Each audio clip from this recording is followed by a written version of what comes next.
आपला योगेश भाऊ कुठं चालला, सुदामानं कोणता मोबाईल घेतला त्यासाठी व्हिडिओ पुरा पहा. पुण्यातला RDI कॉलेज आणि संतोष माताचं मंदिर.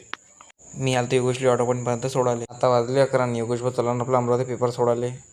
12 वाजतापासून त्याचा पेपर आहे 3 वाजले. मग तो जाईन अमरावती स्टेशनवर, मग जाईन तो जबलपूरला, कारण की जबलपूरला त्याची ट्रिप. सुदामा भाऊ पारसून बंडाऱ्यावर आला. मी आलो तर स्टेशनवर घ्यायला. सुदामा मला काही स्टेशन भेटला नाही, पण त्याचा फोन आला की म्हणे तो दुकान पे आजवल मोबाईल घेऊन. ठीक आहे म्हटलं सुदामा 2 मिनिट मग 5 मिनिट में आ रहा. सुदामा मोबाईल पसंत केला आणि त्याची अनबॉक्सिंग बी चालू. ह्या घेतला मोबाईल आम्ही ना सुदामासाठी. त्याला मोबाईल एवढा आवडला की थोडासा नावच नाही. 6,500 रुपये कॅश दिले आणि 3,500 फोन पे केले. मोबाईल पसंत केला आणि घेऊन टाकला कॅशमध्ये. जलवा आहे भावात. साक्षी मोबाईल शॉप मोबाईल सगळे इथूनच घेतले, साक्षी मोबाईल शॉपमधून. मी 2 जण दुकानातून डायरेक्ट इकडेच निघालो स्टेशनकडं. स्टेशन ब्रिजवर आलो. मग मी आणलं पाऊन मला कॉलेजमधली गोष्ट आणवली. जसे पायऱ्यावर बसत जाऊ आम्ही. आम्हा गद्दारी करते अकेले अकेले चढ गया वाटे ऊपर जमाई यार. 3 वाजले तरी मेमो काही निघूच नाही अजून.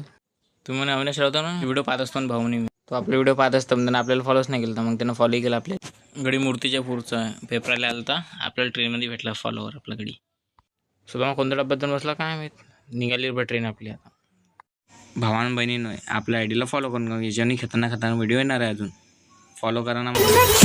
तर चला मित्र, भेटूया पुढच्या ब्लॉगमध्ये. तोपर्यंत तुम्ही चॅनलला सबस्क्राईब करून घ्या आणि आमच्यासोबत जोडून राहा.